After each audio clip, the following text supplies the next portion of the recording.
পরিবেশটা ভালো চায়, তার মধ্যে মানুষ আস্তে আস্তে এগোবার চেষ্টা করে।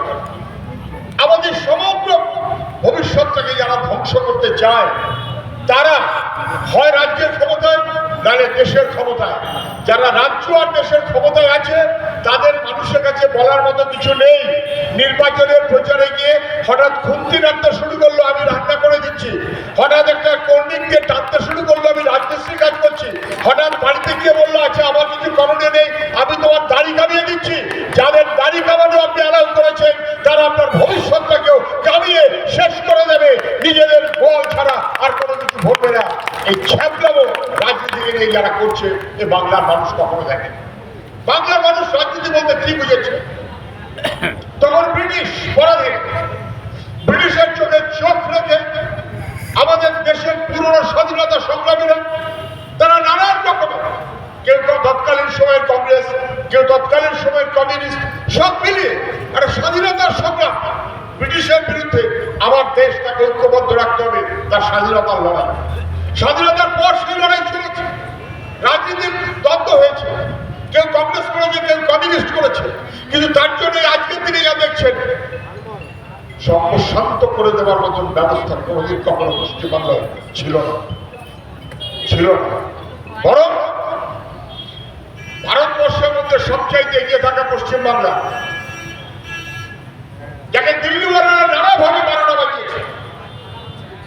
কৃষিতে 1 নম্বর বাংলা, স্বাধীনতার আগে থেকে শিক্ষায় 1 নম্বর বাংলা, শিল্পে 1 নম্বর বাংলা। সেই বাংলাকে ভাগ করে দেবার মধ্য দিয়ে এবং নানাবিধ যন্ত্রণার মধ্য দিয়ে ওপারে পাটের চাষ, এপারে চটের কাল হাবুডুবু খাইয়ে দিয়েছে, বাংলাকে বিপর্যস্ত করা হয়েছে। 77 সালে পশ্চিমবাংলায় বামফ্রন্ট, তার আগে নানান খাদ্যের দাবিতে লড়াই, কেরোসিনের দাবিতে লড়াই, খাতা পেন পেন্সিলের দাবিতে ছাত্রদের লড়াই, মানুষের জীবন জীবিকা এগিয়ে চলার জন্য স্বপ্ন, আমরা দুবেলা পেট ভরে খেতে চাই, এই দাবিতে মানুষের লড়াই। এই লড়াই চলতে চলতে এবং তার সঙ্গে সঙ্গে জরুরি অবস্থা, তার বিরুদ্ধে বাংলার মানুষ পশ্চিমবাংলার বামফ্রন্টকে প্রতিষ্ঠিত করেছে। আমি সুজন চক্রবর্তী, আমার বাড়ি গ্রামে, আমি কলকাতা শহরে থাকি না। বিশ্বাস করুন আর না করুন, তখন বামফ্রন্ট আসেনি। দুবেলা পেটে দুমুঠো ভাত, তখনকার পুরনো মানুষ যারা বলতে পারবেন দুবেলা পেটে ভাত আমাদের জুটতো না।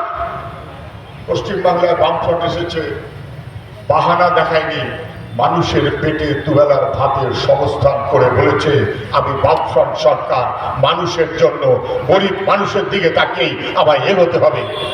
আমি সুজন চক্রবর্তী স্কুলে পড়েছি, গ্রামে বাড়ি। জীবনে কোনোদিন কখনো স্কুলে পড়ার সময় পায়ে একটা হাওয়াই চপ্পল ওঠেনি। চপ্পল কেনার পয়সা নেই গ্রামের মানুষ, তার সঙ্গে চপ্পল কিনলে ওটা মাথায় নিয়ে ঘুরতে হবে, চপ্পল পরে চলার মতো রাস্তা নেই।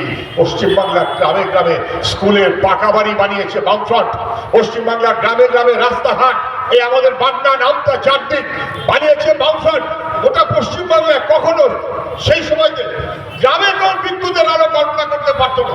আমি যাদবপুর বিশ্ববিদ্যালয়ে পড়াশোনা করেছি, আমি যখন আমার রিসার্চ পিএইচডি করছি তখন আমার হারিকেনের আলো পশ্চিমবাংলায় বামফ্রন্ট বলেছে আমি সরকার নিজের ক্ষমতা বাড়াবার জন্য না, খাটের তলায় টাকা জমাবার জন্য না, মানুষের বিরুদ্ধে আক্রমণ করার জন্য না, আমি মানুষের গণতান্ত্রিক অধিকার পঞ্চায়েত 5 বছর পর পর ভোট করব, যুদ্ধও করব, হাল্লাও করব। আমার কাজ বাংলার মানুষকে এগিয়ে নিয়ে চলা। গোটা পশ্চিমবাংলার গ্রামে গ্রামে যত বিদ্যুতের আলো আপনি দেখছেন বামফ্রন্টের সময় গোটা বাংলাকে আলোকোজ্জ্বল করেছে পশ্চিমবাংলায় বামপন্থীরা। আজ 15 বছর ধ্বংসের দিকে চলে যাচ্ছে, ধ্বংসের দিকে চলে যাচ্ছে। নতুন স্কুল, কলেজ, বিশ্ববিদ্যালয়, কাজের কাজ হয়নি, ছেলে মেয়েদের লেখাপড়া, স্কুলে মাস্টার নেই। বছরে একবার করে এসএসসি পরীক্ষা বন্ধ, বছরে একবার করে টেটের পরীক্ষা বন্ধ। পশ্চিমবাংলায় বামফ্রন্ট প্রত্যেকটি পরিবারে গ্রামে শিক্ষা